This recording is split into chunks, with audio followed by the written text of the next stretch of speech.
સમાચાર સાબરકાંઠાથી પ્રાપ્ત થઈ રહ્યા છે, જ્યાં શંકાસ્પદ ચાંદીપુરા વાયરસથી વધુ એક બાળકે જીવ ગુમાવ્યો। અરવલ્લીના ઢેકવા ગામની 3 વર્ષનો બાળક જેનું સારવાર દરમિયાન મોત થયું છે। 2 દિવસથી હિંમતનગર સિવિલમાં આ બાળકની સારવાર ચાલતી હતી।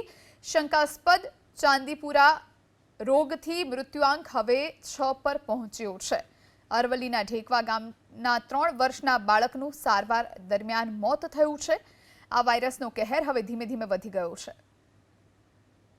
અત્યાર સુધીમાં જીમર્સ હોસ્પિટલ હિંમતનગર ખાતે સસ્પેક્ટેડ ચાંદીપુરા વાયરસના ટોટલ 8 કેસ આપણી પાસે આવેલા છે। આમાંથી